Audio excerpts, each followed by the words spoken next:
ಈ ಮೀಸಲಾತಿ ವಿಚಾರದಲ್ಲಿ ಅವೈಜ್ಞಾನಿಕವಾಗಿ ಹೇಗೆ ಮಾಡಿದ್ದಾರೆ ಅಂದ್ರೆ ಈ 20 ವರ್ಷ ಈಚೆ ನಾನು ಸದ್ಯ ಈ ಒಂದು 20 ವರ್ಷ ಈಚೆಗೆ ನಾನು ರಾಜಕಾರಣದಲ್ಲಿ ಇದ್ದೀನಿ ಸುಮಾರು 20 ವರ್ಷದಿಂದ.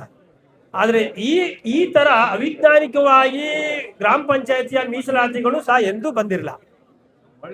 ಸಾಹೇಬ್ರ ಹಾಲಪ್ಪನವರು ಸಹ ಶಾಸಕರಾಗಿದ್ರು, ಕಾಗೋಡು ತಿಮ್ಮಪ್ಪನವರು ಶಾಸಕರಾಗಿದ್ರು. ಅಂತ ಸಂದರ್ಭದಲ್ಲಿ ಈ ರೀತಿಯ ಯಾವತ್ತೂ ಮೀಸಲಾತಿಗಳು ಪ್ರಕಟ ಆಗಿರಲಿಲ್ಲ.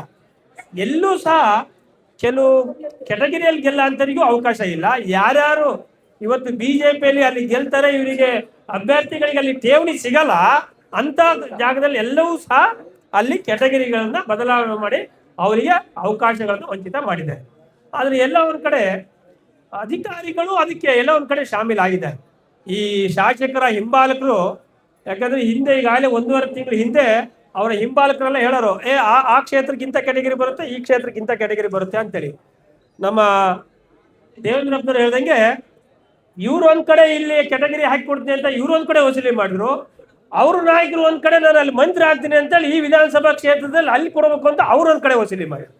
ಇವೆರಡು ಜನ ವಸೂಲಿ ಮಾಡೋ ಇದರಲ್ಲಿ ಈ ಕ್ಷೇತ್ರಕ್ಕೆ ಅದಕ್ಕೆ ಕೈ ಜೋಡಿಸಿದಂತ ಅಧಿಕಾರಿಗಳು ನನ್ನಕ್ಕೆ ಎಲ್ಲ ಒಂದ್ ಕಡೆ ಶಾಮೀಲಾಗಿದ್ದಾರೆ.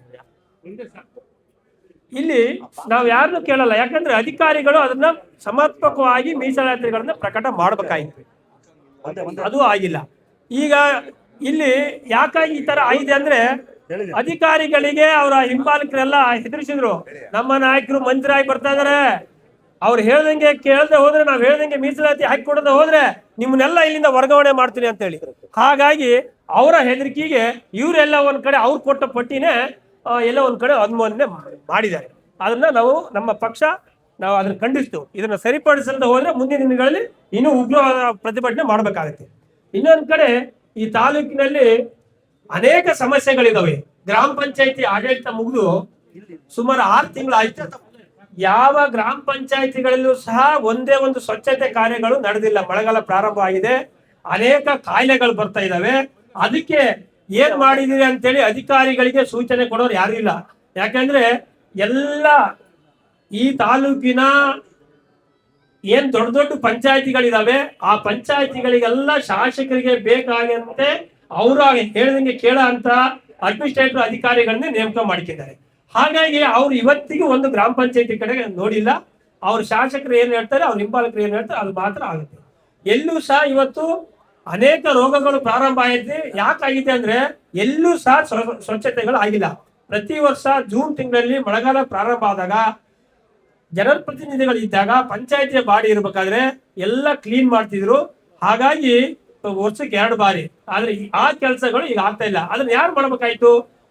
ಈ ಸ್ಥಳೀಯವಾಗಿ ಯಾರು ಆಡಳಿತ ಇಲ್ಲ ಅಂದಾಗ ಶಾಸಕರು ಅಧಿಕಾರಿಗಳನ್ನ ಕರೆದು ಕೂರಿಸಿದ್ದು, ಅಧಿಕಾರಿಗಳಿಗೆ ತಾಕೀತ್ ಮಾಡೋ ಶಾಸಕರು ಇವತ್ತು 3 ತಿಂಗಳಾಗಿದೆ ಬೆಂಗಳೂರಲ್ಲಿ ಹೋಗಿ ಕೂತಿದ್ದಾರೆ. ಅವರು ಈ ಬಾರಿ ಎಲ್ಲರೂ ನಮ್ಮ ತಾಲೂಕಿನ ಮತದಾರರಿಗೆ ಮತ್ತೆ ಎಲ್ಲರಿಗೂ ಸಾರ್ವಜನಿಕರಿಗೆ ಗೊತ್ತಿದೆ. ಶಾಸಕರು ಅಯ್ಯೋ ರಾಜೀನಾಮೆ ಕೊಟ್ಬಿಡ್ತಾರೆ ಅಂತ ಕೆಲವರು ಅಚ್ಚರಿಯಿಂದ ನೋಡಿದ್ರೆ, ಇಲ್ಲಿ ನಮ್ಮ ತಾಲೂಕಲ್ಲಿ ಈ ಶಾಸಕರ ಬಗ್ಗೆ ಅಚ್ಚರಿ ಏನಿಲ್ಲ. ಯಾಕಂದ್ರೆ ಹಿಂದಿನ ಬಾರಿ ನಮ್ಮ ಮೇಘಣ್ಣ ಅವರೆಲ್ಲ ಇದ್ರು, ಅವರೆಲ್ಲ ಇದ್ದಾಗ ಶಾಸಕರಾದಾಗ ಹೆಚ್ಚು ಕಮ್ಮಿ 2 ಬಾರಿಗೆ ಒಂದು 10 ಬಾರಿ ರಾಜೀನಾಮೆ ಕೊಡ್ತೀನಿ ಅಂತ ಹೇಳಿ ಲೀಡರ್ಗಳನ್ನ ಮತ್ತೆ ಇವ್ರನ್ನ ಬ್ಲಾಕ್ ಮೇಲ್ ಮಾಡಿದ್ರು. ನಮ್ಮ ನಾಯಕರಂತ ಮೇಘಣ್ಣ ಅವರು ಹೇಳಿದ್ರು, ಇದು ಯಾವಾಗೂ ಸಹ ಇದು ಕಾಯಂ ಇದು, ನೀವು ಸುಮ್ಮನೆ ಇರಿ ಅಂತ ಹೇಳಿದ್ಕಾಗಿ ಹಂಗೆ ಇತ್ತೇನ ರಾಜ್ಯ ನಾಯಕರಿಗೆ. ಹಾಗಾಗಿ ಇದೇನು ಹೊಸ್ತಲ್ಲ. ಅದನ್ನ ಕಾಂಗ್ರೆಸ್ ಮಾಡಕ್ಕಂತ ಹೋದ್ರು. ಬಿಜೆಪಿಯಲ್ಲಿ ಮಾಡಿದ್ರು, ಅದ್ ನಡಿಲ್ಲ, ಪಾರ್ಟಿ ಬಿಟ್ರು. ಕಾಂಗ್ರೆಸ್ ಮಾಡಕ್ ಹೋದ್ರು. ಅಂದಿನ ಮುಖ್ಯಮಂತ್ರಿಗಳು, ಹಿಂದಿನ ಮುಖ್ಯಮಂತ್ರಿಗಳು ಹೇಳಿದ್ರು, ರಾಜೀನಾಮೆ ಕೊಟ್ರೆ ಈ ಕ್ಷಣದಲ್ಲಿ ಅಂಗೀಕಾರ ಮಾಡ್ತೀವಿ, ಮನ್ಯದ್ಗೌಡ್ರೆ ಕರ್ಕೊಂಡೋಗಿ ರಾಜೀನಾಮೆ ಕೊಡ್ಸ್ಬಿಡ್ರಿ ಅಂದ್ರಂತೆ. ಹಂಗ ಮತ್ತೆ ಹೊರಗೆ ಬಂದಿಲ್ಲ, ನಾನು ಮುಖ್ಯಮಂತ್ರಿಗಳ ಪರವಾಗಿ ಇರ್ತೀನಿ, ನಾನು ಅಧಿಕಾರಕ್ಕಾಗಿ ಅಂಟಿಕೊಳ್ಳ ಅಂತೇಳಿ. ಯಾಕೆಂದ್ರೆ ನಾನು ಯಾಕೆ ಹೇಳಿದೆ ಅಂದ್ರೆ ಅಧಿಕಾರ ಶಾಶ್ವತ ಅಲ್ಲ. ಈ ಶಾಸಕ ಸ್ಥಾನನೇ ಬಹಳ ಮುಖ್ಯವಾದ ಸ್ಥಾನ. ಇಲ್ಲಿ ಬರೀ ಶಾಸಕರಾಗಿದ್ದು ಈ ಕ್ಷೇತ್ರದ ಅಭಿವೃದ್ಧಿಗೆ ಎಷ್ಟು 1000 ಕೋಟಿ ತರಬಹುದು ಅಂತೇಳಿ ಕಾಗೋಡು ತಿಮ್ಮಪ್ಪನವರು ಮತ್ತೆ ನಮ್ಮ ಸಾಹೇಬ್ರ ಹಾಲಪ್ಪನವರು ತಂದು ಅದನ್ನು ಅಭಿವೃದ್ಧಿ ಪಡಿಸಿ ಸಾಬೀತುಪಡಿಸಿದ್ದಾರೆ. ಮೊನ್ನೆ ಇವರು 4 ವರ್ಷ ಸರ್ಕಾರ ಇತ್ತಷ್ಟೇ, ಅದರಲ್ಲಿ ಕೊರೋನಾ ಇತ್ತು. ಅಂತ ಸಂದರ್ಭದಲ್ಲಿ 1000 ಕೋಟಿ ತಂದು ಅಭಿವೃದ್ಧಿ ಮಾಡಿದ್ರು ನಮ್ಮ ನಾಯಕರ ಹಾಲಪ್ಪನವರು. ಯಾಕೆ ಹೇಗೆ ಮಾಡಿದ್ರು? ಅವ್ರೇನು ಇವಾಗ ಒಂದ್ ದಿವಸನಾರು ಇಲ್ಲ ನಂಗೆ ಮಂತ್ರಿ ಬೇಕು ನಂಗೆ ಕೇಳಿದ್ರ ಹೋಗಿ ಬೆಂಗಳೂರಿಗೆ ಹೋಗಿ ಕೂತಿದ್ರ? ಅವ್ರ ಪಾಡಿಗೆ ಅವ್ರು ಕೆಲಸ ಮಾಡಿದ್ರು. ಶಾಸಕ ಸಾಕು ನನಗೆ, ನನ್ಗೆ ಕ್ಷೇತ್ರ ಅಭಿವೃದ್ಧಿ ಆಗ್ಬೇಕು, ಶಾಸಕರು ಇದ್ದು ಇಷ್ಟೇ ಸಾಕು, ನನಗೆ ಹಣ ಕೊಡ್ರಿ ಅಂದ್ರು. ಅದಕ್ಕೋಸ್ಕರ ಕೊಟ್ರು. ಸ್ವರ್ಗದಲ್ಲಿ ಯಾಕೆ ಅಭಿವೃದ್ಧಿ ಆಯ್ತು? ಅಲ್ಲೂ ಅಷ್ಟೇ, ನನಗೆ ಸಚಿವ ಸ್ಥಾನ ಇದ್ರೂ ನನ್ನ ಕ್ಷೇತ್ರ ಅಭಿವೃದ್ಧಿ ಆಗ್ಬೇಕು ಅಂದ್ರು. ಹಾಗಾಗಿ ಅಲ್ಲೂ ಅಭಿವೃದ್ಧಿ ಆಯ್ತು. ಹೊಸನಗರದಲ್ಲೂ ಅವಾಗ ಶಾಸಕರಾಗಿದ್ದಾಗ ಪ್ರಥಮ ಬಾರಿಗೆ ಆಗಿದ್ರು, ಅಲ್ಲೂ ಅಭಿವೃದ್ಧಿ ಆಯ್ತು. ಇವತ್ತು ಯಾಕೆ ನಮ್ಮ ನಾಯಕರನ್ನ ಸೊರಬ ಬರ್ರಿ, ಹೊಸನಗರ ಕ್ಷೇತ್ರ ಅಂದ್ರೆ ನೀವು ಇಲ್ಲಿ ಬರ್ರಿ ಅಂತ ಹೇಳ್ತಾರೆ ಅಂದ್ರೆ, ಅವತ್ತಿನ ದಿವಸ ಶಾಸಕರಾದಂತ ಸಂದರ್ಭದಲ್ಲಿ ಅವರು ಅಧಿಕಾರಕ್ಕಾಗಿ ಹೋರಾಟ ಮಾಡದೆ ಕ್ಷೇತ್ರದ ಅಭಿವೃದ್ಧಿಗಾಗಿ ಹೋರಾಟ ಮಾಡಿ ಇದ್ದಂತ ಸರ್ಕಾರದ ಗಮನ ಸೆಳೆದು ಅನುದಾನವನ್ನು ತಂದು ಅನೇಕ ಅಭಿವೃದ್ಧಿ ಕಾರ್ಯಗಳನ್ನು ಮಾಡಿದಕ್ಕಾಗಿ ಇವತ್ತು ಅವ್ರನ್ನ ನಮ್ಮ ಕ್ಷೇತ್ರಕ್ಕೆ ಬರ್ರಿ, ನಮ್ಮ ಕ್ಷೇತ್ರಕ್ಕೆ ಬರ್ರಿ ಅಂತ ಹೇಳ್ತಾರೆ. ಆದ್ರೆ ಮೊನ್ನೆ ಇಲ್ಲಿ ಕ್ಷೇತ್ರದಲ್ಲಿ ನಮಗೆ ಒಂದಿಷ್ಟು ಹಿನ್ನಡೆ ಆಗಿರ್ಬಹುದು, ಆದ್ರೆ ಹಲವಾರು ಕಾರಣಗಳಿದಾವೆ. ಅದು ಪಕ್ಷದಿರ್ಬೋದು ಅಥವಾ ರಾಜ್ಯದಲ್ಲೇ ಎಲ್ಲ ಒಂದ್ ಕಡೆ ಕಾಂಗ್ರೆಸ್ಸಿನ ಅಲೆ ಇತ್ತು. ಆ ಕಾರಣಕ್ಕಾಗಿ ನಮಗೆ ಸಾಗರದಲ್ಲಿ ಒಂದಿಷ್ಟು ಅಭಿವೃದ್ಧಿ ಮಾಡಿದ್ರು ಸಹ ಸ್ವಲ್ಪ ಮಟ್ಟದಲ್ಲಿ ಹಿನ್ನಡೆ ಆಗಿದೆ. ಅದನ್ನ ನಾವು ಮುಂದಿನ ದಿನಗಳಲ್ಲಿ ಅಭಿವೃದ್ಧಿ ಮಾಡೋ ಅಂತ ಚಿಂತನೆ ಇದ್ದಂತಾನೆ ನಾವು ಈ ಕ್ಷೇತ್ರಕ್ಕೆ ಆಯ್ಕೆ ಮಾಡಬೇಕು. ಕೆಲವೊಂದ್ಸರಿ ಮಧ್ಯಂತರದಲ್ಲಿ ಕೆಲವು ತಪ್ಪು ನಿರ್ಧಾರಗಳಿಂದ ಇಂಥ ಶಾಸಕರುಗಳನ್ನ ಆಯ್ಕೆ ಮಾಡುವಂತ ಸಂದರ್ಭ ಬಂದು ಮತ್ತೆ 5 ವರ್ಷ ನಾವು ಪಶ್ಚಾತ್ತಾಪ ಪಡ್ತು. ನಾನು ಅನೇಕ ಕಾಂಗ್ರೆಸ್ ಮುಖಂಡರುಗಳಿಗೆ ಹೇಳಿದ್ದೆ, ಇಲ್ಲ ಬೇಡ, ನೀವು 2 ಬಾರಿ ನೋಡಿ ಮತ್ತೆ ನೀವು ರಾತ್ರಿ ಕಂಡು ಬಾವಿ ಹೋಗಿ ಹಗಲ ಹರಿದಂಗೆ ಆಗುತ್ತೆ, ಬೇಡ ಅಂದ್ರೆ ಕೇಳಿದ್ರೆ ಕೆಲವೊಂದಿಷ್ಟು ಸಪೋರ್ಟ್ ಮಾಡಿದ್ರು. ಆದ್ರೆ ಈಗ ಅವ್ರು ಹೇಳ್ತಾ ಇದಾರೆ, ನೀವ್ ಹೇಳಿದ್ದು 100% ಸತ್ಯ, ಈಗ ಚುನಾವಣೆ ಯಾವಾಗ ಬರುತ್ತೆ ಅಂತ ನಾವು ಕಾಯ್ತಾ ಇದ್ದೀವಿ. ಮುಂದಿನ ದಿನಗಳಲ್ಲಿ ನಮಗೆ ಅಭಿವೃದ್ಧಿನೇ ಮುಖ್ಯ, ಜನಪರವಾಗಿರೋ ಅಂತ ನಾಯಕರೇ ಮುಖ್ಯ ಅಂತರ್ನೇ ಆಯ್ಕೆ ಮಾಡ್ಬೇಕು. ನಾವೆಲ್ಲ ಒಂದ್ ಕಡೆ ಆಟ ಮಾಡ ಹೋಗೋಂತರ್ನ, ಅಧಿಕಾರಕ್ಕಾಗಿ ಬೆಂಗಳೂರಲ್ಲೇ ಇರೋ ಅಂತರ್ನ, ಭ್ರಷ್ಟಾಚಾರ ಮಾಡೋ ಅಂತರ್ನ, ಹಣ ವಸೂಲಿ ಮಾಡಿ ವರ್ಗಾವಣೆಯಲ್ಲಿ ದಂಧೆ ಮಾಡೋ ಅಂತವ್ರು ನಮಗೆ ಬೇಡ.